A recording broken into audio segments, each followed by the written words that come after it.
Thank you first for letting me come and speak to you, and I want to apologize right off the bat.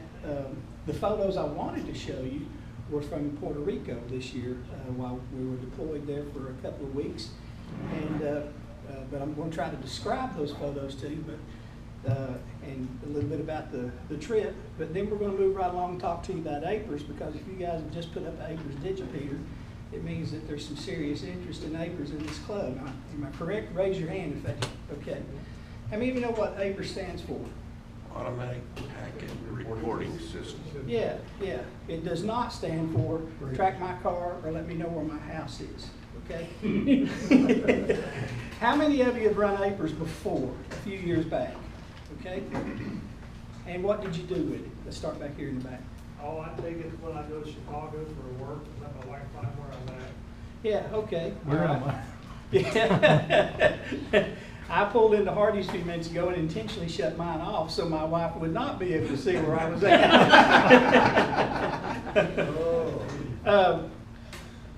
APRS was, it started, 15, 20 years ago in earnest with amateurs. And just like everything else that's new and shiny for us, we grabbed it, looked at it, and said, wow, look at this, it's neat. And we started out with an RF network only, and then it grew and grew and grew, and people experimented and played with it. But our problem was that somewhere along the way, while we were growing and experimenting, we forgot what its purpose was. And we had a lot of new hams who went out and got the latest and greatest in APRS, and they saw themselves on the map.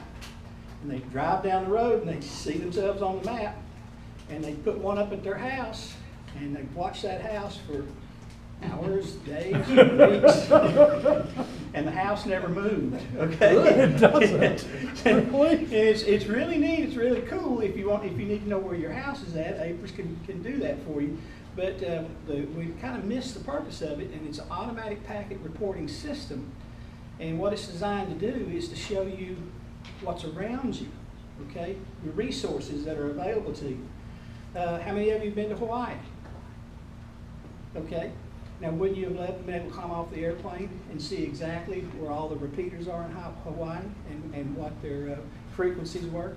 Or maybe better yet, if Hurricane Lane was pouring down on you, would you like to know if there was maybe a flash flood warning going on?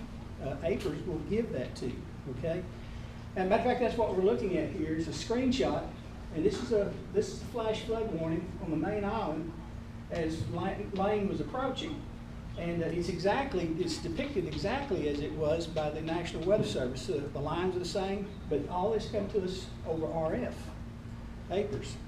It did not. It originated in the internet. It got transported through the internet, but I got it through RF. Okay. This program was, we're using UIView 32, which is an old client program. How many of you are familiar with that? UIView 32. If you're not familiar with it, you will be familiar with it before it's over with. Let's go a little further. How do you look at APRS now to see stuff that's on the APRS map? How do you do that? Do you use APRS 5? APRS.5? Yeah, okay. Is anyone here looking at APRS purely through RF? Oh, amazing. Well, I'm not watching it at all, but I know what the box looks like that we have. Yeah, okay. I've got a little iGate set up at my house, and I see this data package come through now. Okay, and you're looking at it on RF.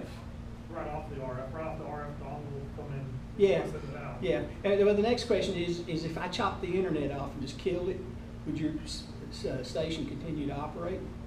It was still receiver, just wouldn't send it back out. Yeah, they can't put anything into the network. So back to the original opening statement here was that once we got this thing going, all of a sudden the young kids come along. I say young kids, it was kids 80, 90 years old, retired engineers. And they said, we can interface it to the internet, okay? And take the information that we're getting off of the RF network and plug it directly into the internet. It's an AX25 protocol, which anybody familiar with Linux, it's native to Linux, and boom, we can shove it up there. Give me another picture there. And then someone said, well, what about cell phone as a medium to transport the signal? Well, sure, yeah, as long as the cell phone's working, and we got APRS Droid out there, which will go up on the Droid cell phone. And you take the GPS right out of your cell phone, and everything that you need to do APRS is right there to plug into the system.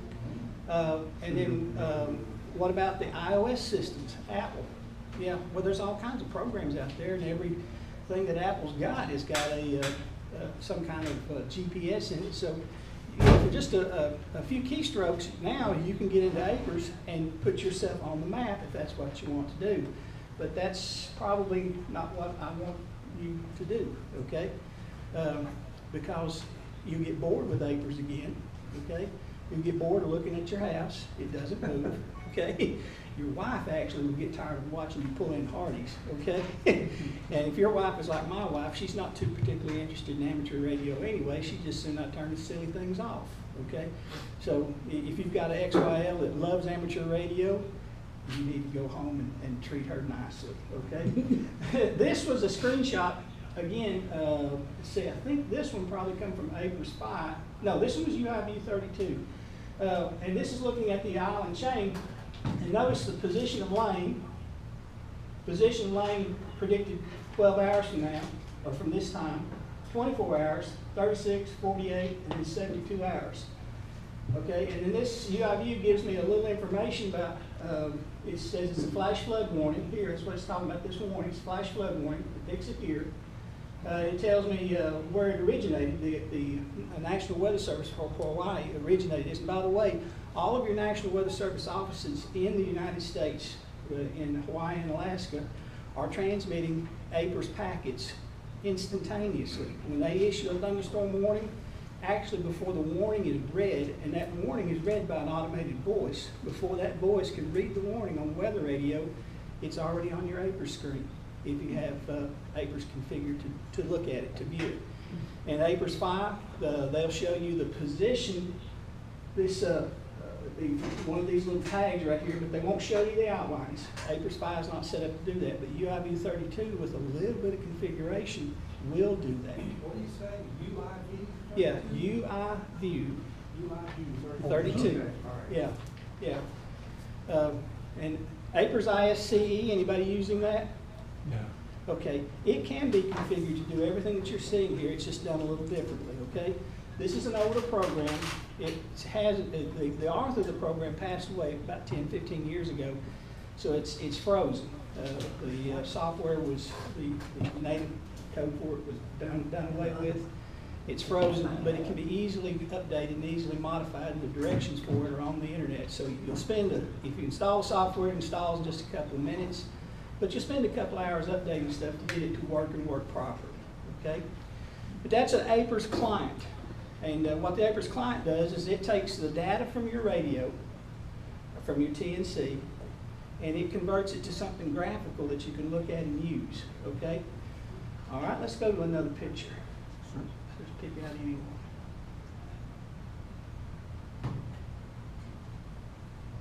Of course, it should be, I'm getting it wrong. yeah, it should be a right bar right here. Go down. Come around the middle, there you go.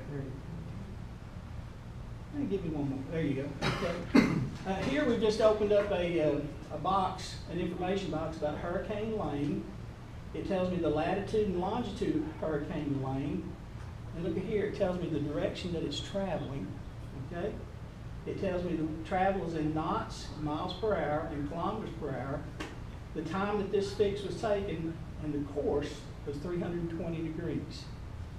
Now, if you're out here fooling around and there's a hurricane here, you're in a heap of trouble, okay? Things have already gotten really, really, really bad. You probably just need to turn your APRS off at that point and maybe climb Put your head between your knees. Yeah. That should be Wednesday. Yeah. But, you know, if you're on the East Coast tonight and your internet is gone, your cell phone is gone. By the way, if it's not gone by in the morning, I'll be surprised. The internet and cell phone both be gone, okay? And the only thing that's left is, and I love to say this, the only thing that's left is amateur radio RF.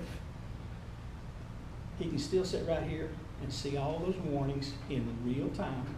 He can see the location of the hurricane, the direction that it's traveling, the speed that it's traveling, and those are issued by the National Weather Service. You know, usually anytime there's any change in hurricanes, they're changing minute by minute. and you'll see this update. It's never any more than 30 minutes old, okay? And that's free and real to you, just setting up UI view and hooking it up to your device right now that you're receiving the packets with. APRS, invented by Bob Bruninger, and Bob's getting on in years, and he worked with it when he started with DOS, okay? And how many of you remember DOS, okay? Yeah. So the other developers come along though and took and built upon his work and provided us these, he did graphical presentations, but other developers come along and built upon his work and gave us programs like UI View, and now a more modern version is APRS IS32. If you like to just click one time with Windows, answer 2 or 3 questions and set it up, APRS IS32 is real easy, simple to do, and has lots of support online for you to look at and develop your system the way that you want it to. But something you need to know, not only do we broadcast for hurricanes, we also broadcast warnings for thunderstorms in real time, okay? Let's click through and look and see what we can come So, up with. so what do you mean there? They just get forwarded from packet from station to station? You might get a warning for something on the West Coast? I don't really understand. There's a program that you install in UI View called UI NDWS, and when you read, there's a sheet out on the internet. When you just Google UI View 32, it'll take you to the website showing you the program, and then right underneath it, it'll say updates and modifications, things you need to do, okay? And one of the programs, this little add-on that you install on it, will tell you to go to the National Weather Service and download the shape files, okay? So you get the shape files, and then it'll tell you, here's how you launch the program, and then it's once you set it up, it's seamless, okay? Now, as far as collecting all the data, that's the problem with APRS 5. Whenever you go to APRS 5 on the computer, if you've got a really, really fast connection and a really, really fast processor, it starts giving you everything, okay? But you don't want to know everything. You just want to know maybe the 10 counties around you, or East Tennessee. That's where UI NWS comes in. It's just a little add-on program, and you can select what counties you want to be alerted on, and it will ignore the rest of it. Okay? Now, UI View 32 will hear this across the internet if you want to listen for that traffic across the internet, but you can also listen by RF. Yeah. So I could be out mobile with just my handheld radio, laptop connected to it, and it would come off the RF, it wouldn't come through the internet. Yeah. You guys have an iGate up on the mountain? I don't know what they have. Just a digitator. A Digipeater, excuse me.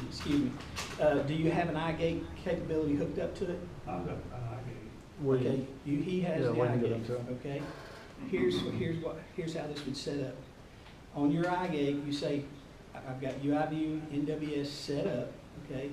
And I want to gate my internet traffic to RF, okay? In this program, in UI View, it's just there's a switch. You just open the panel, it says you can gate RF to the internet or internet to the RF. Oh, okay. So you click that on, okay, and you've selected what counties that you want to be alerted on, Right. and your iGate then will send it to the Digipeater, and then anybody listening to your Digipeater with a similar setup will get the warning, and that's how it gets into the system. My iGate won't just receive only, but. Okay, all right. If it won't transmit into RF, Right. then it won't. But there's stations in Knoxville and our station in Athens, yeah, that is set up to send whatever data that you want sent, and you can get that data sent to you and it will only give you the thunderstorm warnings or the tornado warnings or the hurricane warnings. It doesn't give you anything, the watches or anything like that. They had to kind of limit the data a little bit, but it will also transmit the exact location of that warning using the shape files that are downloaded into your machine, okay? So you set this stuff up ahead of time, and you have it in your machine, and if the alert comes through, it'll pop up on your screen, and just about the time it pops up on your screen, if you're listening to the National Weather Service, if you've got one of those neat little radios that wakes you up at 3 o'clock in the morning with all kinds of whistles, you'll see it on your screen, and just about the time that you see it on the screen, you'll hear the alarm go off, then it reads the warning. So This is a little faster, a little quicker if you're into fast and quick. I like being able to do it without the internet. Okay, that's kind of how I approach this, because I think amateur radio, while we need to take advantage of the internet and take advantage of cell phone, we also need to be ready and able to understand and also able to communicate to our public service folks. That internet will die one day. Okay. It's just a fad anyway. I'm gonna wake up one morning and it's all gonna be gone. So, Hurricane Maria, I volunteer with Southern Baptist Disaster Relief. We have several different types of groups that go and respond. We have chainsaw crews, we have roofing crews, we have folks that will come in and clean up the mud out, get the mud out from the houses and stuff like that, and help you get started, if you've had a flood or something like that. And but we also have a small group in each state. We don't blow a horn much, but what we do is communications. And it's just really just a bunch of hams who really don't, can't find another place to put us, so they put us in communications. And our job is that whenever everything else is not working, okay, we go and provide communication support for our groups as they're deployed, okay? You're familiar with the ARRL Force of 50 that went into Maria, okay? They called out, sent out for 300 volunteers, and then found 50 volunteers, and they sent them, okay? Those are they're reusing the kits right now to go to. Yeah, they're being sent back out. Those guys had their HF radio, had a signal link device, and they were using that to work WinLink back and forth. And also, I think there was some FLDG that they worked, but most of it was on WinLink. While they were there, Southern Baptist communicators were also there, okay? And we don't get out in the newspaper, we don't get, all the fanfare and the hype. And whenever I first started talking about this trip, I didn't make it clear that we weren't part of the Force of 50. And I was having this presentation at a club in Cleveland, and the next thing I know, we turned up on Facebook is, oops, he was part of the 1 of 50. No, it wasn't. Okay, but we were there at the same time doing the same thing. Our groups go in and we try to figure out how to restore community. That's what we're trying to do, is put things back together. It's broke. People can't feed themselves. They have no water, can't take care of themselves. So we try to figure out how to restart stuff, okay? And I specifically was in support of a kitchen team that had a lot of experience with hurricanes and disasters. And we spent 2 weeks in Puerto Rico with Maria. And I'm used to deploying up here with hurricanes. We just finished Harvey, and we did Matthew, and all different kinds of hurricanes. And I'm used to deploying up here with my Go kit. How many of you have a Go kit? Okay, all right. Okay. How much does it weigh? That's a Is that a serious question? Yes. Oh, okay. I didn't think it was serious until I got asked that question. They called us 5 days before we were going to Puerto Rico and said, you're going as communications. We need you to provide HF WinLink. Actually, they didn't know to say the HF WinLink. They just said, you're going to be in Puerto Rico and you're providing communications back to the state. And I knew instantly that's HF WinLink. I don't have a choice. Okay. Then here's what threw me. And I'm used to responding in my truck. Got everything I need right there, right beside me. The power supplies, the generators, the gasoline, the cables, the antennas, all this stuff. They said, here's what they said. You have a 50-pound weight limit, period. Oh, whoops. Yeah. And everything has to fit in one suitcase. Good Lord, that's my batteries alone. And I had 5 days to do that, okay? And oh, by the way, you will have no power while you're there, none whatsoever, for the entire 2 weeks. You'll have no communication. Yeah. Well, I told them, I said, well, can you tell me anything else that I won't have? Oh, no, you're going to have all kinds of food. The Army's there providing MREs. They're distributing MREs all over the island, and you'll have more water than you know what to do with, okay? So you'll be just fine as far as your food and water is concerned. When we got off the airplane, the first thing they did was the guy that's in charge of our response down there come to me, or at first he went to the team leader and asked the team leader, the first question he asked him, he said, who is doing communications. Before he even asked him his name, and he pointed to me. And then the guy come over to me and he said, you're going to a place called Witt, and when you get there, you will go to the local hospital and the mayor's office. You'll be providing communications for them as well. Yeehaw. Okay? Local hospital, you're providing the only communication for them. Period. End of sentence. By yourself, Yes. with no help. No help. And the radio and everything else was 55. With apparently no electricity and no equipment either. Well, guess what? Guess what? The electricity, they hit the nail on the head. We had no electricity when we went in, had no electricity when we come out, okay? And it was a full 90 days in that city after we left before they ever got electricity. But now, we're hams, we know how to scrounge, we'll fudge around, we'll make stuff work. The hospital, to make a long story short, they had already developed a plan to communicate within the hospital. Okay, they had little handy talkies and they were working just fine with that system. And whenever they needed to communicate outside the hospital, they had developed another system where they were working with the Army and they could get stuff back and forth, you know, transferred across the island. So I wasn't actually needed there, okay? But it could have just as easily been, yeah, we need you here, okay? The mayor had one of two generators in the town, was in his front yard, okay? And the police were guarding him and the generator. Yeah. So anyway, we met the mayor, but I never actually provided any communication for him. I figured he was doing well on his own. I didn't want to fuss with him. But now here's the other thing. No food. No MREs, no food, period. We're there for 2 weeks. A team of 20, okay? And then it gets worse. No water. None. The water would come on a little bit during the day, and they would pump the tanks up at night, and they'd flow downhill from the tanks. But because the system was not constant, it wasn't running consistently, the water that we had there was not potable. We could not use it to drink, okay? So sending a kitchen team that had a lot of hurricane experience really helped out, because the first thing they started trying to figure out how to do, and I knew we messed up. I mean, I've been in the service, okay? All right, you know if you're in that situation, first thing you do is you find out how much rations you have, okay? So on the first morning, I'm out setting up the antennas and getting ready to go at daylight. And when I come back in, I'm thinking, hey, we're gonna have MREs for breakfast, okay? That'll be fun. And I look, and the table in the church has all this snack food stacked on top of it. Everybody's food, the team leader said, go get all of your food, bring it here, stack it up, because we got to inventory it and find out what we have and what we don't have. Well, I looked at it and I said, uh-oh, no MREs, okay? Then we find out just shortly after that, no water, okay? But UNICEF had left a bunch of buckets there, a bunch of 4.5 gallon buckets. And they were metric, I'm sure, but I just call them 4.5 gallon buckets.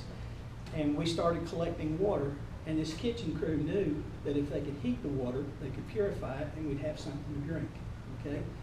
So we solved the water problem, and then we had to figure out the food problem. Well, if the people around us were eating, we had to figure out what they were eating, okay? And then help ourselves. Well, believe it or not, there was a plentiful supply of rice and beans, okay? So on the first day, we had rice and beans for breakfast, lunch, and supper. The next day, we changed it up a little. We had beans and rice. And then some of the locals come in, and they showed us how to take Vienna sausage and a little bit of tomato paste. I think that's what it was. And then you could flavor up the beans and rice, okay? And you could make beans and rice several different ways. Long story short, we're a feeding kitchen. By the time we left at the end of 2 weeks, the church had a working kitchen, and they were not only providing food for their people inside their church, they were also providing 250 meals a day for people outside the church. They could just come up and get a free meal at lunchtime, okay? And that team, what they did there, I'm kind of proud of them. They figured out a way to get a propane cooker. They figured out a way to make things work, and they did. And that's what these pictures would have shown if I thought to get the right disc. And it's showing you the kitchen at work, okay? We also took in a water purification unit, but it had to have 110 volts AC in order to work. It was capable of doing about 600 gallons a day. Lo and behold, after the fourth or fifth day, something like that, Samaritan's Purse was coming through town, and Samaritan's Purse had a whole truckload of Generac generators, 4,500 watt Generac generators. And whenever they saw the plight and the dilemma that we're in, plus we had this water purification unit sitting there that all it needed was power and it would run, they dumped a generator off at the church, which made our life much simpler, okay? Because we could get gasoline, no problem. But now we can charge our batteries. I'm going to go back to the ham stuff here in just a minute. We could charge our batteries. We could also run that water purification unit, and we could provide up to 600 gallons of water a day for the people in the little community, okay? Now these folks, when we left, had been without power for a month. And they were going to be without power for another 90 days. And there were folks on the island that were still without power up until about a month ago.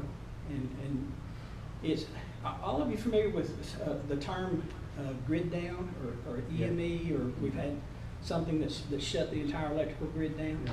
Okay, the concept, was it Corrington effect or Carrington effect? Carrington. Carrington, yeah.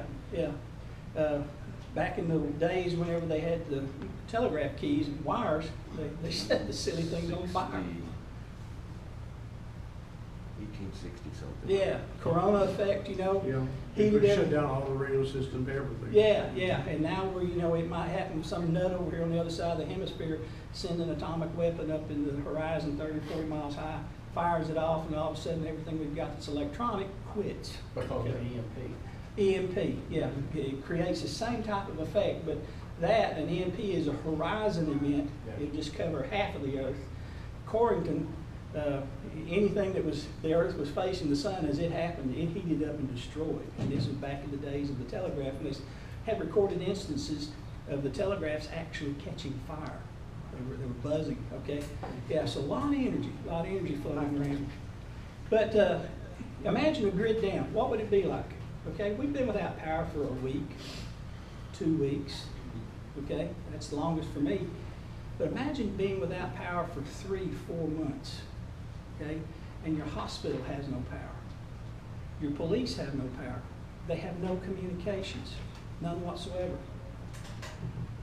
Things got real different in Puerto Rico, and it changed the way I think about amateur radio and what we would do with it in an event, okay?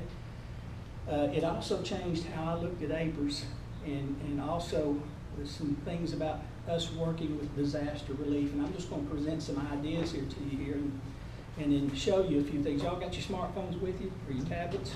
Okay, all right. Look for a wireless called KC4OJS-10. There should be a wireless signal here called KC4OJS-10.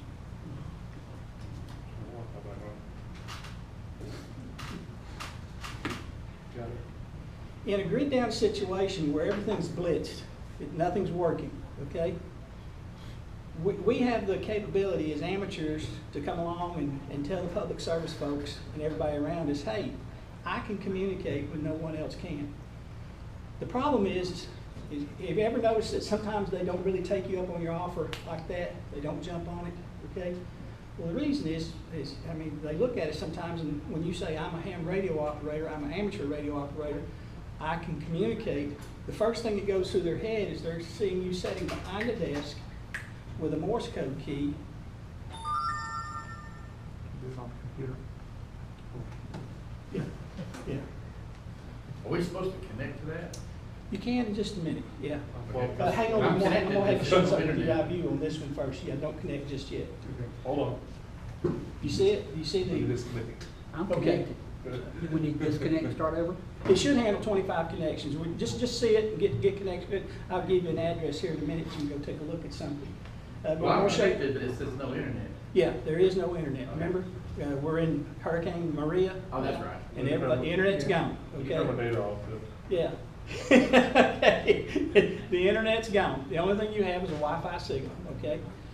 Now, the reason that public service guy or person does not readily respond to you is because they have this stereotypical picture of an amateur radio operator from the 40s and 50s, and he's got that telegraph key in his hand, yeah.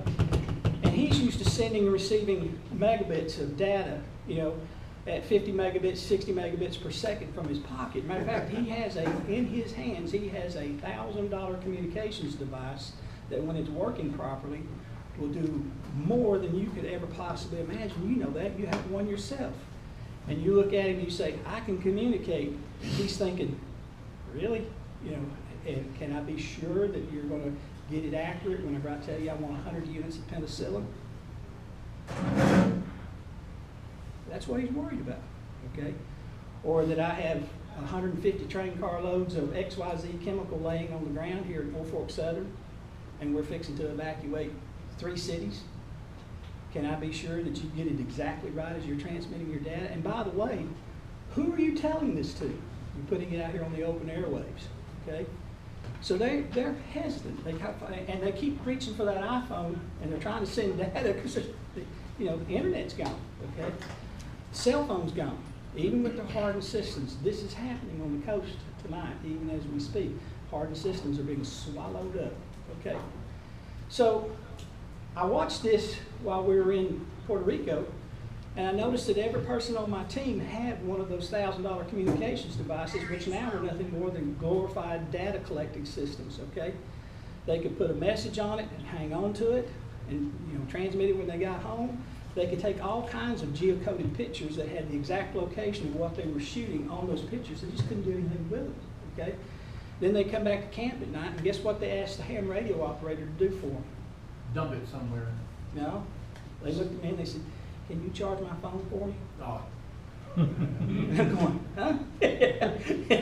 Yeah, because the first 4 days, I was the only guy that had power, okay? And we'll explain to you how we did that, how we made 50 pounds work here in just a minute. But they would come back and they would ask me to charge for them, which I gladly did, okay? but it didn't do them no good. Yeah, all they're doing is just saving data, okay? And they had a bunch of pictures to show when they got home and had all kinds of messages to send as quick as they got back within range. But I told them, I said, guys, I have a WinLink system here. Give me your email address that you want your message sent to. And boy, the next thing that happened shocked me. They said, have you got something I can write it down on? Now, I'm not letting them touch my computer, okay? Period, okay?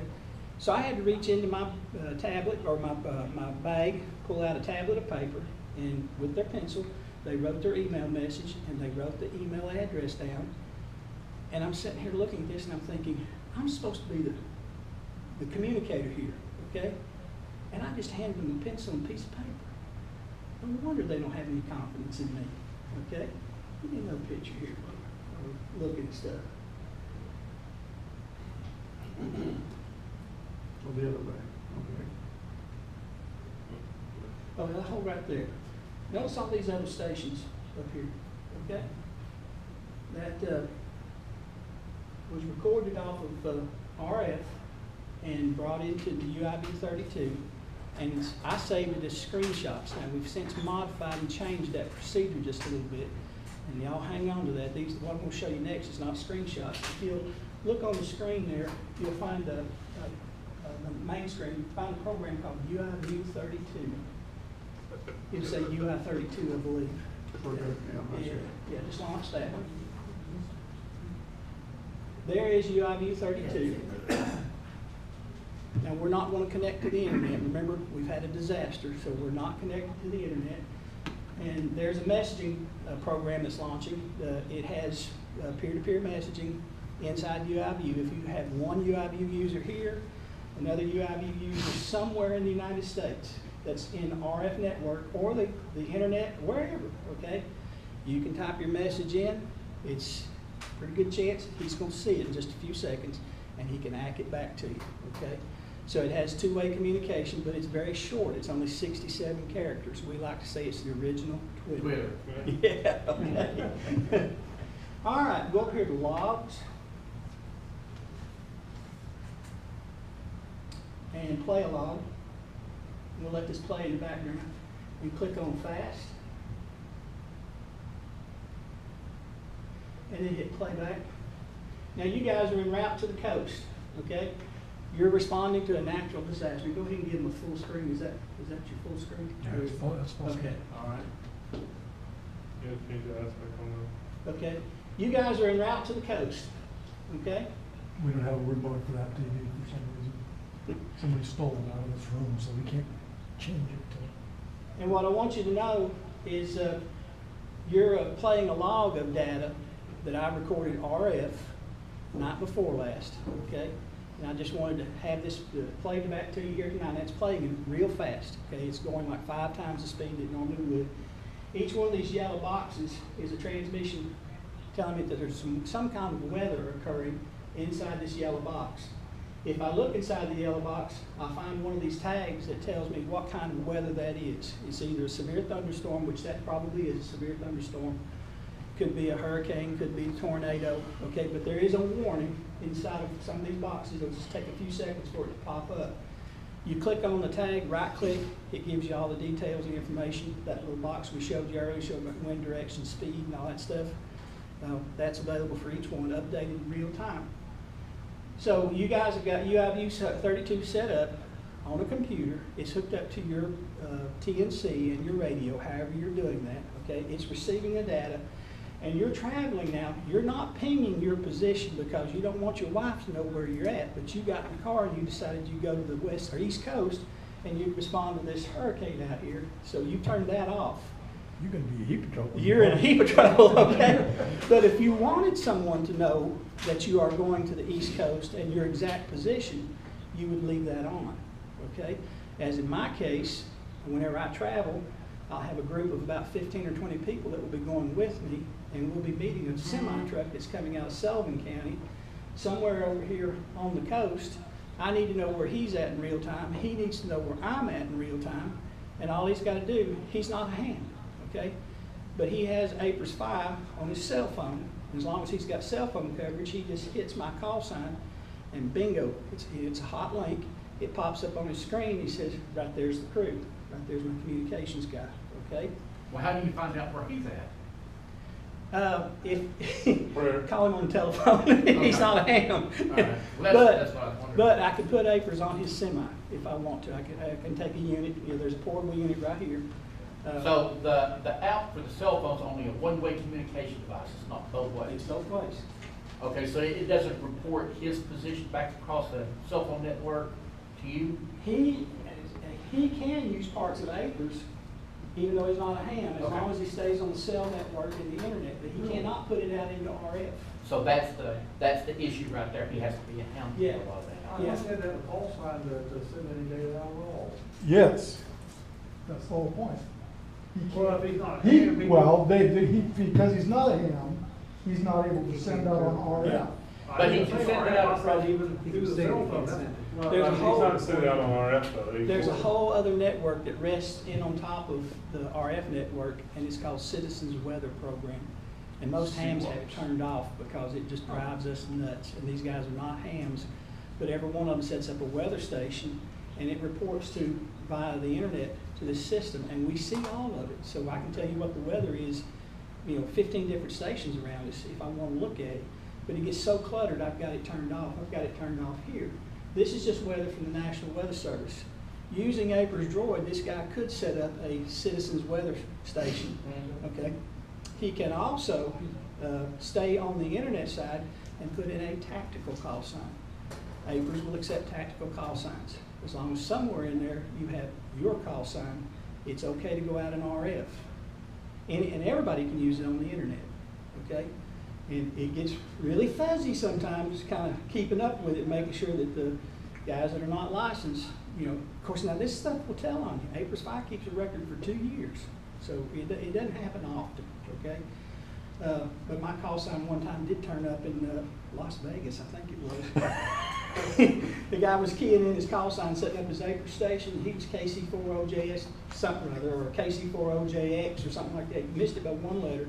He entered my call sign, and boom, there I am in Las Vegas. And I'm looking at it, and it took me a while to figure out what was going on. And the next thing was you got a call from your wife. Yeah. What are you doing out there? You can't be in a hurry. What are you The first thing doing? is you check the credit card statements. What happens in Vegas stays in That's Vegas, huh? exactly right, yeah. But I told this guy, whenever I emailed him, I said, did you do that? And he said, oh yeah. He said, I made a mistake, I'm sorry. But the POSIT stays out there active for, well, on APRS 5, it stays active for 2 years if you call it up. So it records a lot of data, hangs on to it. Anyway, this is about an hour lapse right here, okay? And you can zoom in on this, okay? Let me, this bar right here, point to it with the up and down arrow. And then this left key or right key will take you in or out. Yeah, right here. Yeah, see there? See we're zooming in on the boxes. Okay, and you can hover over any of these tags right here. There's a little legend. You can hover over it, and it'll pop up with an information box. Just get you one of these little boxes right here and hover over it. There's the comments. light blue. Just pick any one, yeah. That's an object, tells you when it was heard, the bearing and the distance from your present position to that object. If you find one with an antenna on it, that will be a repeater. Look around and find one with an antenna on it. And the purpose of showing this for you guys, if you're traveling into an area, disaster or no disaster, it's nice to know where the repeaters are. And here you can just hover over it, click, okay? And with UI View, it'll give you the frequency, the offset. There may be some information about the club that's sponsoring it and when the club meeting is. Okay, so you can advertise your club on your digipeater right now. You just set it up as an object. As it broadcasts its position, you can say, well, once every 12 transmissions or so, I would like to broadcast this object showing where our repeater is. The information you sent to me, Cody, can be put on that digipeater. It does it all automatically, and it's seen worldwide at that point. This is a replay. Yeah. We're looking at. Even in the replay, it stores all that data in the little boxes. Yeah, yeah. So here's APRS. We're going to go to that in just a second here. I'm going to go back to my story in Puerto Rico. So I got all these people walking around and they got these $1,000 communications devices on me, and I'm handing them a pencil and a piece of paper, and that really says a lot about amateur radio. But they write down the message. I sit down and type it in. Zap, out it goes on WinLink, okay? Hour or two, I check again. Here comes all their answers. And guess what this poor ham had to do? Write it down. Write it all down on a piece of paper and go back and hand it back to them and say, there you go, you got your message through. And it impressed them, but I kept thinking, we're missing something here. We're missing part of the sequence, okay? Then I had a thought, okay? I don't know if it's a good one or yet or not. I'm still working on that. But I had a thought, okay? And my wife says when that happens, I should go somewhere and sit down for a while. Yours too? Yeah. But why not figure out some way to re-enable, even on a limited fashion, those $1,000 communications devices that are hanging on their sides, and fix that where at least I don't have to write down the message and then write down the response. And I was like, well, how would we do that? Wi-Fi. Wi-Fi, yeah. We have a Wi-Fi running over here. That router cost me a whole total of $5. It's an old router. It's been flashed to run on mesh, but here it's just set up as a regular Wi-Fi. It's got my name on it, KC4OJS-10. Gives you a 172.something or other net. I'll give you the address here in a minute, and we're going to go over here and we're going to launch another instance of UI View, and we're going to see what's going on in Rockwood tonight, okay? So how do I get that information in and out of their machine into my machine? And then I started looking at the internet, and there's a little program out there called FireChat. Cody's familiar with it. He's got it on his handheld, his You've been keeping that a device. secret? FireChat has a unique capability of being able to communicate from device to device, as long as it's Android or iOS, as long as you have the Wi-Fi turned on and Bluetooth turned on. It creates its own mesh network, okay? And if you're a group of 20 people here, and you guys are spread out 100 feet apart, that's 2,000 feet. One of you on one end can send a message to the guy on the other end, okay? All of the devices relay it, but the only guy that sees it is the guy on the other end, okay? Same way with pictures. You can transfer pictures back. The app is free, okay? You can download it, you can put it on your device, and if you guys are working together as a group on a regular basis, my recommendation to you is go ahead and put it on your device, and every so often, mess with it. Now, as long as you've got the internet available, it'll work anywhere in the world. It's like Zello or stuff like that, but it just does text, SMS texting basically, and pictures, okay? But you take the internet away, and as long as you're within 50 to 100 feet of each other, it will form its own mesh network. Well, gee, Kenny, why don't I just walk over there and tell him what I want to say? Well, let's say that this guy that you're working for in the EOC is not a ham, but you told him ahead of time, put fire chat on his PDA, okay? And he did. Now you've got your WinLink station set up at the EOC, and you're running information for them, okay? And when he walks up to you and says, send this message, and he starts rattling it off to you, you can look him right square in the eye and say, have you got that in your device? Yes. Well, just fire chat it to me. Huh? You mean all I got to do is just copy, paste, send, or hit send? Yep, that's it. And the information's there, and you don't touch a key. Now, Cody, you're involved in medical work, right? Okay? How important is it to know that what was sent was exactly what was intended to be sent? Very. Yeah, you change one number from a 10 to a 0 or whatever, somebody's life might depend on that, okay? We had a 150-car train derailment, okay? What kind of chemical was it, okay? That guy now knows that you're not transmitting something that you're sitting there on the telegraph key. He'll look at you and say, whoa, they've ratcheted it up a notch, okay? I gave him $4,000 last year for a grant. Maybe I need to up that next year, okay? Yeah. Plus, you don't have to get out the notebook and copy all that stuff down. And when you get your answer, send it, copy it and send it back to them. I'm ready to. Yeah. Well, that 50 pounds that you was allowed to take, how much of that did you allocate for paper? Southern Baptist, whenever we go, we have a lot of things that we do that are shortcuts. Whenever I head out either Saturday or Sunday to the East Coast, the first thing I'll do once I launch is go by Walmart and buy a printer and a pad of paper, a pack of paper. Okay.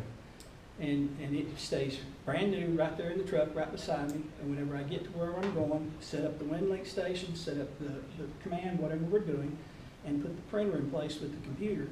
And then I'll at least print the stuff and hand it to them, okay? That's how we have been doing it, okay? This time, I'll look them right square in the eye and say, do you have a smart device? And they'll say, yeah. I said, will it handle PDA files? Yes. I'll create the PDA right there and zap it into their device, okay? Because I'm going to tell you about another program, okay? Fire chat is great. PDA or PDF? PDF, Okay. yeah. What am I saying? I get my PDAs and PDFs confused, yeah. I've been out in the sun too long today. Anyway, the problem with printing stuff is that they have to take it and read it, and then they have their hard copy, of course, but they're losing their convenience again, plus we're short-circuiting this idea that we have of trying to re-enable their device, okay? And that's really impressive whenever you as a ham can turn on a cell phone that has been, up to this point, useless, okay?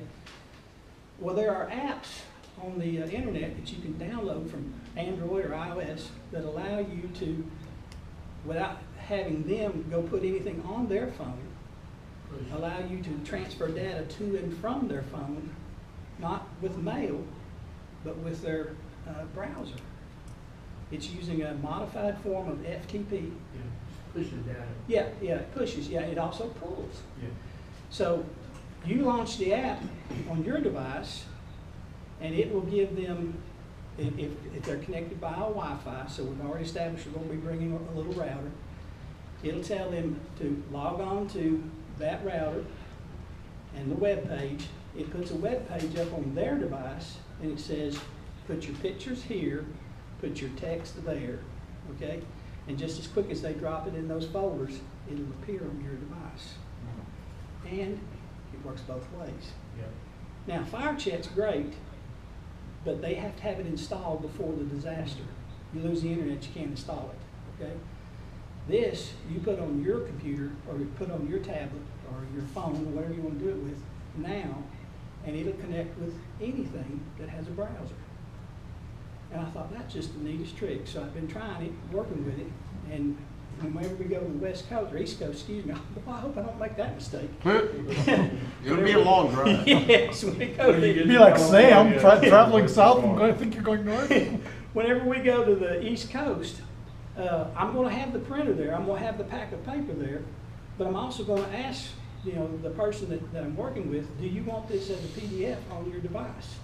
And if they say yes, I'll just say, here, log on, boom, there it is. It's yours. Okay. Pretty handy. While we were set up in Knoxville, one of the things I wanted to know was, could I transfer a PDF file? And yes, we could, because I had 2 or 3 users that come back and told me, that stuff you showed us on the screen, yeah, I saved it to my device. And I'm going, okay, that tells me that it works. You can do it with text messages. You can do it, anything that HTML will display. You can do it with HTML files if you want to do it that way, photos, okay? Anything that you want to send or receive. And these programs are a dime a dozen. So a lot of them are free, and they're all out there. Just look for file transfer programs for iOS or Android, depending on your device. Go get one, start messing with it, playing with it, okay? And with that, you guys have seen UI view. This is on this particular machine. It's not connected to the internet. But we have another machine over here. Again, it's not connected to the internet, but this is the one that's hooked up to the router here, which is providing you with the Wi-Fi signal. And what I'm going to do is give you the address of this device, as quick as I can find it. And then we're all going to log on to it. Okay, you ready to copy some numbers? You would go. Okay, it's 172.27.1.22. 172.27.1.22. Fire group. All right, so that was. Okay. I'm going to bring up His SSID is up there too. we'll bring up a server here. Take just a second for it to come up. Bring on here.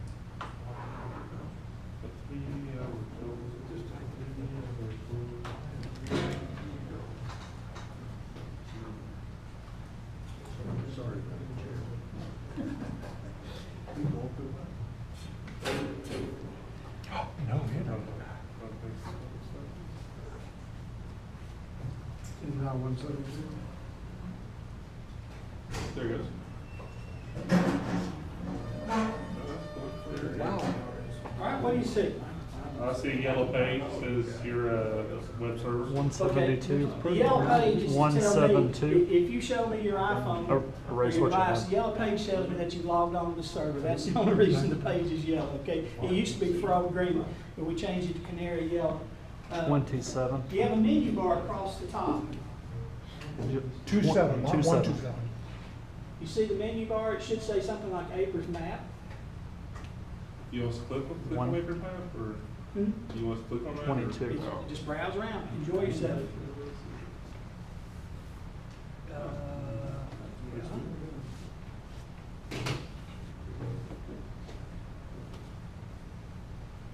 You're connected here. Go ahead and click on APRS map. I want everybody to see here. Now we are not connected to the internet. And that is I've got to make that known. This is a drill. This is only a drill. This is not real. Okay? Yeah, I was about to ask, you Yeah. know, I work for Road County, I don't want to, You don't want to see I this, don't like do you? seeing this stuff.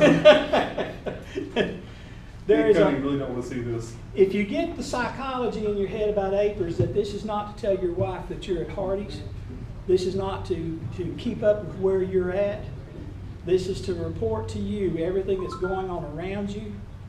If you get that psychology in your head, all of a sudden things will click and unravel for APRS that'll absolutely rock your world and what you can offer to public service. The scenario is 150 train cars That's my derailed. point, that's why I'm Yeah, mad. that happened in Cleveland, or big county, you know? Yeah, It didn't happen here. in some area not too far from here, and it had a very nasty chemical on board, okay? And the government in that area had to evacuate a lot of people and quarantine a multi-county area okay? And they had to coordinate with other counties. They had to close an interstate. They had to close 2 or 3 major state highways. And guess what? The Red Cross showed up and they set up 1 shelter. They've set up 4 shelters, okay? And your responsibility as an amateur radio operator is to find out what frequency, what radio frequency those amateur radio operators manning those shelters are communicating on. You just arrived to the area and you haven't got a clue. You don't even know where the EOC is. Okay? How are you guys going to tell me the frequency of contact here at Red X1, Red Cross 1? For starters, mouse over one. Mouse over it, let's see what it says. For some reason, it changed it. We had information, see what happens. Okay, well, Yeah, it's good. Yeah, go back to the red. click on the light blue. Click on the light blue. Click on it and see what happens. Oh, I can't get it to do anything. Yeah. Yeah, come over the red X and right click.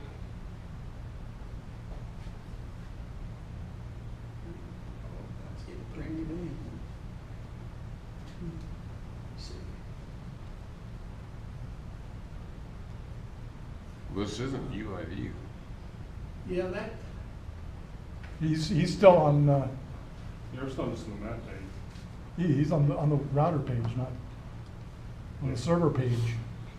yeah, it should be showing you those links. He didn't open up UI view, he opened up your, Yeah, it should be active. Oh, yeah, okay, it's displaying a static page. You're exactly right. Yeah, that's the problem.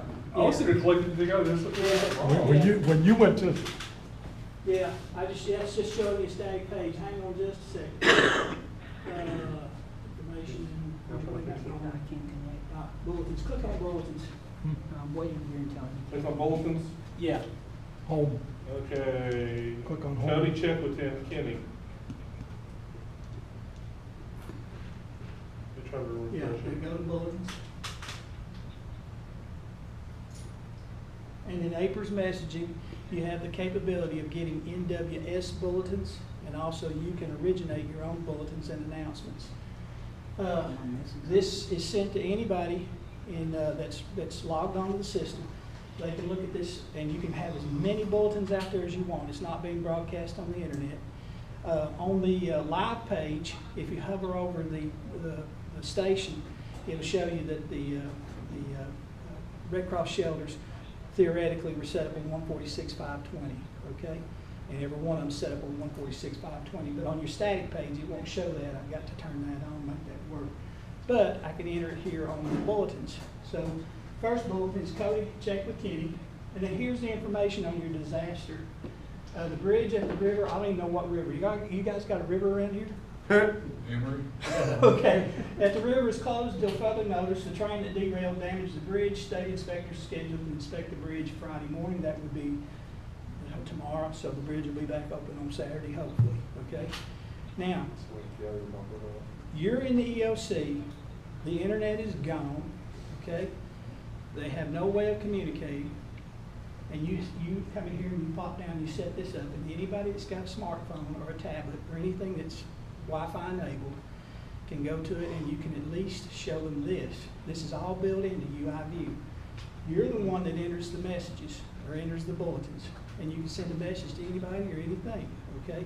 That message could have simply been this: Cody, your email message from the state is back. Please check with Kenny to get your message, okay? He doesn't have to talk to you or anything. So, one thing I just wondered if you would possibly thought about this. One of the things, like, you have the hospital websites and stuff, so that when you log on, when you connect to a web page or connect to a server, or a hotspot rather, it automatically redirects your browser to a certain page. Is that something you've thought about possibly setting up with this?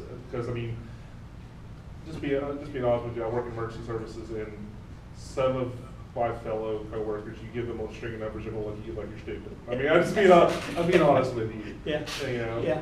The situation right now, where I seek for deployment, if you have any kind of ability to connect to the internet other than me, I'm going to tell you the first thing: go connect, okay? And because I don't want you to come through this system. This is old, antiquated, and archaic. whenever they come to you and say, it's all broke, let them hand you the device, because you know what you're doing, okay? You enter the device and then mark the page, okay? So they bookmark the page, and just tell them, say, if you lose it, okay, just come back and hit that bookmark, and you're there, okay? Now, you can advertise this page and create it where it says, okay, here it is, it's on this KC4OJS-10, Wi-Fi, and it'll pop up an advertisement, and it'll give a click, okay? It'll embed in the list, and you can click and go to it. I intentionally kept that off the system. Security, okay? I don't want everybody that's walking through here, every television reporter, every guy with a microphone or a camera that says, how do I get on that website? You can't. You can't from here. The internet's dead, okay? That's my stock answer, okay? So I can input real-time messages, and anybody that has this access to this system and can see it, I can give them any kind of update I want to give them or need to give them. Think of web EOC, but it's just on a much limited, smaller basis. On the same device, I can load pictures, PDF files, anything I want. Go to information. Cody, I apologize. This is still loaded with the stuff from Knoxville. It's okay. The last 3 or 4 days, if you guys haven't noticed, that there's a hurricane coming. There is? And I've been starting at 5 in the morning, ending at midnight every night. I'm still working during the day, but also putting all this stuff back in the go box, making sure everything's set and prepped and ready to go, so that whenever they say go, I can go, okay? And you're welcome to go out to the truck whenever we go out here. It's all sitting in the passenger seat. It's all operational. All I got to do is stick the ham sticks up, and I've got the dipoles, they're ready to throw in there and go, and just add the generator, gas, and fuel, and gone. See you in a week. I got an important question. Sure. When they limited you to 50 pounds, how much did you have to delete and take out? Oh boy. Yeah, I'm glad you reminded me. All of it. Just restart from scratch. Click on, see, you're on information. Like I said, 50 pounds is more than my batteries weigh. Go to FL Digi Setup. Just give it a second. There you go. That's the one last topic I want to cover with you. After I answer your question, we're going to cover this topic, and then we'll be done for the evening. That's a PDF file too, by the way. When you get there, save it, okay? Because if you're not doing NBEMS, you need to be doing NBEMS. I'm a dummy, okay? Stop. How did I do it? Okay. First place, I had to sit and decide what I was going to do. And there was no need for me to worry about VHF communications on the island, because VHF communications, as far as I could tell from my intel, VHF was either dead or very much so non-existent, or just simplex. Of course, the VHF simplex, what are we talking, 10, 15 miles max, okay? So I could talk to somebody else on the island who was in the same shape I was in, okay? And that wasn't my task. My task was to be able to communicate back with the States. That meant HF, okay? There's no internet, there's no power, there's not going to be any internet, there's not going to be any power. So I need my HF rig, a Kenwood TS480, a SAT model, okay? I only need about 20 watts to do WinLink, okay? Anybody here doing digital WinLink or anything like that? Okay, you know, on digital, the lower the power setting, the better off you are, okay? If you're trying to transmit a digital signal and you're doing 100 watts and it's not getting out, the problem is you're using too much power. Pull it back down, 20 watts or less, okay? So power then becomes a much easier situation to work with. I need some amperage. Well, how much amperage am I going to need? I calculate somewhere around 40 amps to do me for the full 2 weeks if I can figure out some way to recharge it. That meant solar, okay? So batteries and solar, I figured out and got my batteries. I had 48 total amp hours of battery. That was 28 pounds, okay? Then I went and got the SAT, and then I got a SCS modem for doing PACTOR 3, the wires and the cables, the 4080 trap dipole, and 100 feet of lightweight coax, okay? 49.1 pounds. Where's the radio? The radio, it went, you see that orange box right there? The radio and the modem and everything went inside that box. That was my check-in. It wasn't weighed, okay? and I was not about to let that radio out of my sight, okay? And TSA going in, they didn't even question it. They looked at it, and I said, you guys have seen this stuff before? They said, we've seen it 100 times today. Okay, they didn't even open the box. In you go, okay? Coming back out, they pulled out each wire. And I got my clock clean for not having it already out. And I told them, I said, well, you didn't check it coming in. They said, well, we're checking it going out. But anyway, all that stuff went with me on board the airplane along with the computer. And the antennas, the coax, and the batteries, which gave me the 49.1 pounds, went in the suitcase, and then whatever else I needed, some test gear, a multimeter, and the multimeter really paid off. And the solar panel? The solar panel, yeah. I should have brought it with me tonight because I always recommend these folks. Called them and told them I needed, or actually Amazon ordered it, took potluck, and read some reviews, thought it's called ACOPower, ACOPOWER. And I'll tell you why I recommend the company here in just a minute. Hey? I can just pull the link up. Okay. Share it to everybody easy. Yeah. So I ordered the device, and it's 3 solar panels, 150 watts, 10-watt charger, and I'm taking a risk. I don't know. I just what I've read, okay? And I tell them I want it here in 2 days because I'm leaving on day 3. I didn't tell them that. I just told them, I said, it's got to be here in 2 days. So I got the 2-day shipping. Amazon gets it to me, and this is what blew my mind next. They FedEx, when they deliver, it goes in their computer, and they get an email saying that the package was just delivered, okay? Well, this guy has a system set up where when his packages are delivered, he immediately sends you an email and says, get the device, take it outside in the yard, set it up, let it run for a few hours, and then call me at this number if you have a problem with your device. Wow. And I thought, wow, yeah, okay, that's customer service.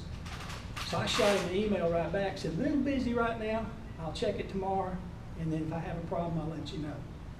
Next day, checked it, and of course, we're leaving the day after that, we're leaving to go to Puerto Rico, and I emailed him back, said, it's working just fine, thank you very much. I'll tell you more about the story later on when I get back. Boom, we go to Puerto Rico. We get in there, yeah, that's it. And I've got the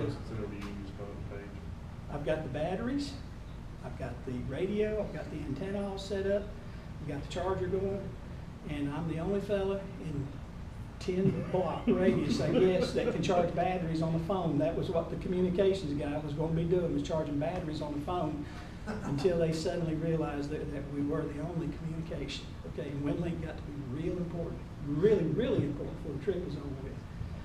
But I also set up. So you were using HF, WinLink on HF to communicate back to the States? Yes, sir. Yeah. All right. Yeah. And that was a little tricky because we had 50 the guys deployed from the ARRL in the force of 50, and some of them had experience with WinLink, some of them got on-the-job training. Okay, and if you're familiar with WinLink, it has a built-in propagation system, propagation chart.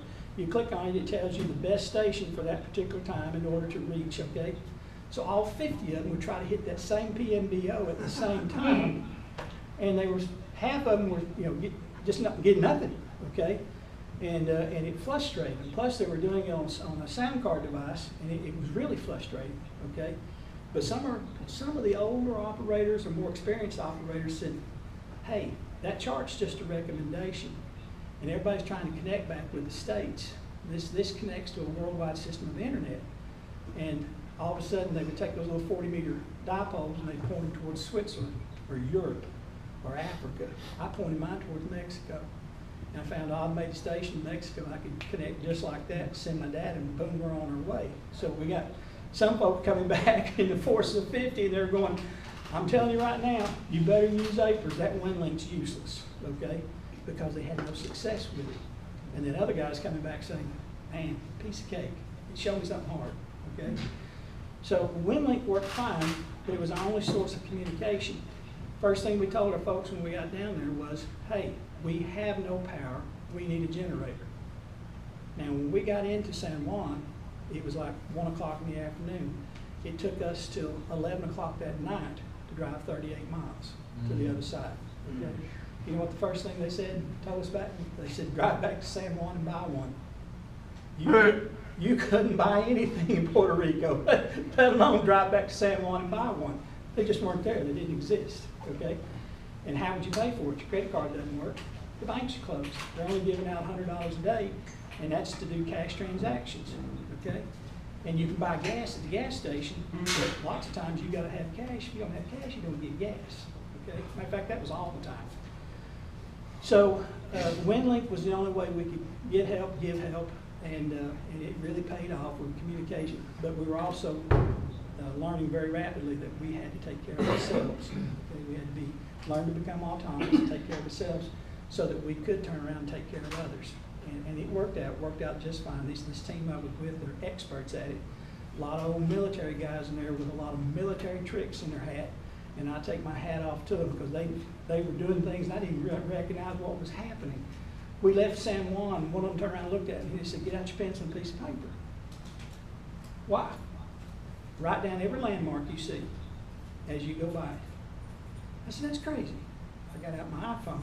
I started taking pictures of every landmark as I went by. They looked at me and they said, we told you to write it down. I said, well, I'm doing the next best thing, okay? I didn't realize how important that was till we got to where we were going, and one of them looked at me and said, now, if you have to get back to San Juan, there's no road signs. Everything's gone. How are you going to get back? Oh, that information. But you just got pictures. Yeah, but they're all geocoded. Yeah. Okay? And I could look at them on my map, and I'd also put text in there telling me what I was looking at. Okay? So we all learned there, but I didn't know to do it. Okay? But that was an old military trick, keep up with where you're at. Okay? And enable other people to do the same thing. Save this. This is MBEMS. If you're not doing MBEMS, you need to. Okay? That's narrowband emergency broadcast or emergency messaging system. It's just a really cool use of FLDigi. Anybody in here fool with FLDigi? Okay. Okay.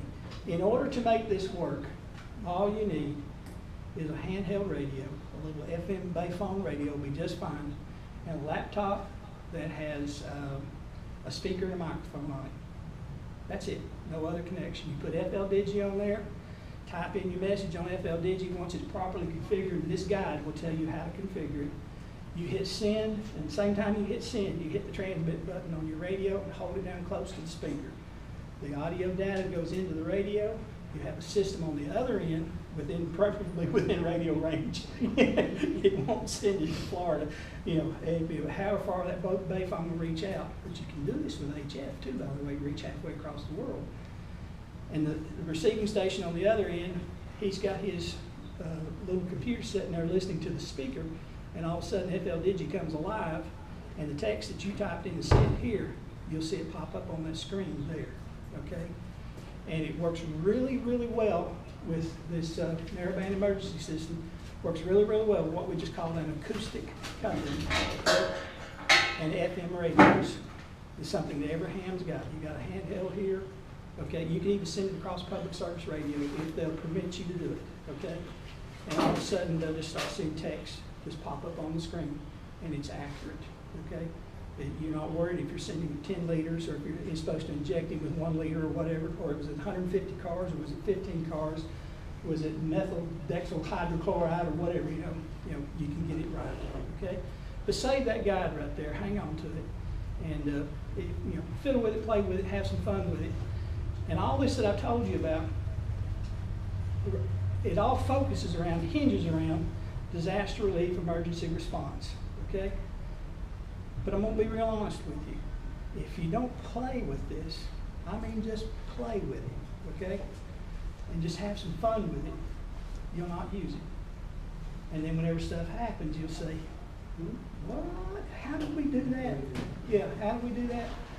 And you can come to a club meeting, and honest to goodness, I gave this demonstration in Cleveland, and they were all setting their computers up with FLDigi, and I just reached over and hit the transmit button. I didn't realize it would do this. I hit the transmit button on my computer, and all of a sudden, 4 or 5 computers, laptops in the audience lit up, and they started receiving the message. It was just transmitting all times across the room.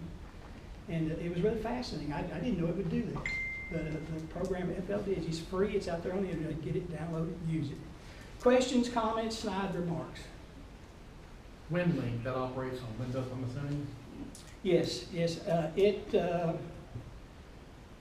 sure before I It's show also you how called that works. RMS Express.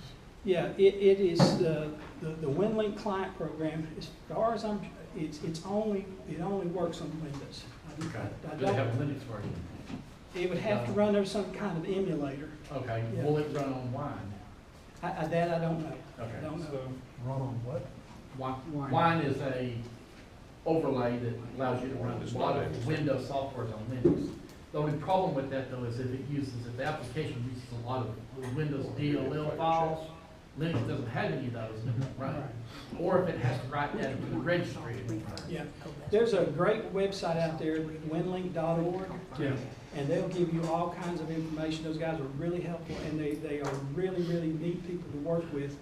There's a lot of DoD money in behind them. I'll just be honest with you. WinLink was invented years ago, and it got used heavily in Katrina. And everybody had been looking at hams and said, that bunch of old guys, get the Morse code keys, okay? That's how they looked at us. And all of a sudden, WinLink went into operation in Katrina. And if you were in Katrina, if you were there responding, you'd walk into some places where there's a ham sitting there and he's just whacking away, okay? And Zoom sent an email. Everybody's saying, what's this? Well, it's WinLink, okay? The DoD caught wind of it and they said, oh, developmental money, okay? So they started putting in grant after grant after grant. And WinLink all of a sudden come alive, okay? And now it's something that the government, in the shares program, readily embraces, okay? And you, as an operator, you will set yourself aside from the rest of the pack whenever you walk in and the government officials are standing there and you look at them and say, WinLink, okay? And they'll come straight to you, okay? And they'll come straight to you. You can have them type it up. There's an RMS relay program. I have it on that computer. I can launch it and turn it on. If you have Outlook Express or if you have Thunderbird on your computer, I can assign you an email address right here. And you can sit there on your computer, type the email. It will go to my system, store on a cache, and every 15 minutes, the way mine's set up now, it will automatically send that cache of email and receive any replies. And you'll be sitting at your computer, and 15 minutes later, if there's a reply, it'll just pop up on your screen. No operator touching it. I just have to make sure that I'm, pretty close to the machine monitoring, running. That's called RMS relay. Question from Bill Farnham, who's the Aries EC for here. He's watching on Zoom. UI View 32, and this is something I experienced when I first installed it, does not let new people register their call signs. Occasionally they'll encounter problems with registration. It's because the guy that built the program has been dead 10, 12 years, okay? Just tell him to go back and WA8 LMF is the guy that's writing all the help files for UIView now. WA8 LMF. Stephen Smith is his name. And that's why I went to APRS ISCE. Yeah, it's just as good a program. Yeah, because, I went there because, yes, all I had to do was register my APRS IS passcode. Yeah. And I'm through with everything on all three devices. Well, on the WinLink registration, or the UIV registration, it's still there, it still works, but occasionally there will be a hiccup. And it's just because the site is not monitored constantly, and it's volunteers that have to go back and fix it if it's broken. So if you tried yesterday and it didn't work, go back and try again today, okay? Because it's still actively maintained, it's just maintained by volunteers now, so you can get on and use it. Now, I'll be honest with you, I love fooling with computer programming, okay? There's a lot of hand editing that has to be done to bring all this 10, 15-year-old program up to speed to make it work. But you can see, once you have it up to speed, it really gets interesting. Now I'm going to play a log file over here. You guys are still logged on. Hold on.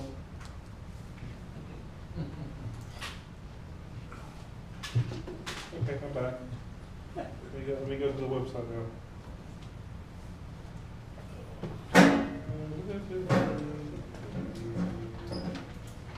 Okay, I'm logged in. Okay. It'll take a minute or two for it to all pop up on your screen because the program has to play the log first, and then there's a 1 minute loop for it takes what you're seeing for it to catch up with what's happening on the Do you need screen. to click somewhere in here, or? Yeah, just click on the map and wait. And what you're going to see is you're going to see all the stations in this area for about an hour-long period. And I think I recorded them night before last, so your digipeater may show up in the list, okay? But it'll take about 20 minutes, and we're not going to wait 20 minutes. I know that, but you know, it'll start adding stations, you know, as it plays along. And then, like I said, it takes about a minute for it to loop out to the display here. Again, questions, comments, snide remarks? Couple, That works. couple, 2 or 3 weeks ago, I was at a flea market, and the guy there was selling antiques. He had a big sign up that said free Wi-Fi with an IP address, Mhm. and a lot of people was walking around with their phones out, you know, and I thought, huh. So I typed the IP address in my phone, just like we did here, and he was rolling advertisements for the stuff that he had, pushing it on it. You didn't, it wasn't a portal, so you couldn't get to the internet. But when you typed in that IP address, he had a router running, Yeah. and he was just rolling advertisements with pictures, And and how he was much- saying, buy this 200-year-old wooden plow, you know. And how much data was he taking off of your device? That's it. That's it. That's it. But it wasn't anything that I was. That's it. You really, you know, that's one of the reasons why I don't advertise the IP address. And if I come, even if I moved into the EOC, you know, and was serving in an EOC, I would not go around and put up a little sign that says, log on to this and look at this, okay? You go to your key personnel that you want to communicate with, you set the IP address up, bookmark it, and then just tell them, say, you understand that at any moment, you know, I'm going to shut that off, you know, and you know, I don't want everybody in the room to know about it, okay? And, Shut it off and change the IP. Yeah, change the IP address. For our eyes only. Yeah, for our eyes only. So, I'm looking at this map here, and I've got it says a triangle, looks like an exclamation mark in it with, the TN, MBA, 0U. Ah, yeah, that's courtesy of the state of Tennessee. This TNBA, that's an auto accident, yeah, or something affecting the flow of traffic. And there's APRS data from the state of Tennessee, wrecks all across the state is put in real time, and that stays on there, is updated every 30 minutes, the status of that wreck. If you're on the live screen, not on your screenshot, but if you're on the live screen, you can right click and it'll tell you which lane is blocked and where it's at. Yeah, it's pretty cool, pretty cool. There's a lot of data laying out there. How come I'm not on there? Well, I should be slightly northeast of downtown yeah, Kingston. yeah, we're playing a log, and if you're I- stationed on the yeah. broadcast every 30 minutes. I've got a computer that's been on for like 3 weeks now. Yeah, well, it'll take. Broadcasting, you know, sending my beacon out every, Yeah, it may take 30 minutes to actually reach your beacon. You send it every 10 minutes? something like that. Yeah, well then within 10 minutes you should show up, well, 10 minutes plus 1, you should show up on the screen. Yeah. Excellent. Any more questions or any I comments? just now turned off my APRS on this, so that my wife can. So, I'm talking on DMR radio to a ham that's up in northeast Tennessee, an extra class ham, okay? I mean, this guy, he'd gone through from start to stop in 6 months. He was a banker, nice guy, sweet guy. He was an extra class, and I told him, I said, have you ever looked at APRS? He said, yeah. He said, that's the stuff on the internet. I said, no, the RF side. He looked at me right, or he didn't look at me, on the radio. He said, there is no RF side to APRS. What? I said, you just read the questions and correct answers, didn't you? You sure he didn't buy his license from WeCars? Yeah, whatever. But he did not have any clue. Damn, maybe I should take my take my extra test. If it's that easy. Old Motorola GM16, GM300, excuse me, cost me $30 on the internet, okay? And then the TNCX, you can build it, buy the kit and build it for about $40. That's one way of putting yourself on the air cheap for APRS. Yeah, okay. Another way of doing it, the TNCs now are software TNCs. You can use your sound card if you want to in the computer. So it's nothing but the computer and then the cables to the radio. I've had my APRS ISCE through my signal link going out on my one radio. But I needed my radio for other things, so I had to stop sending out. At my house, when you come into my house, you can log on to the network right there, just like we're doing. But instead of me showing you an HTML page that's a screenshot, at my house, you can actually log on to the computer and get a live feed from U32. It'll feed it out to a port on your computer. As long as you have a client installed, you can tell it to look at that port, and everything that pops up on my screen will pop up on your screen, and we can all use the same radio at the same time. Okay, well, we gonna have to. Yeah, gotta go. Stop. How many of your unlicensed neighbors log into your website? So, do we have a motion to adjourn? Motion.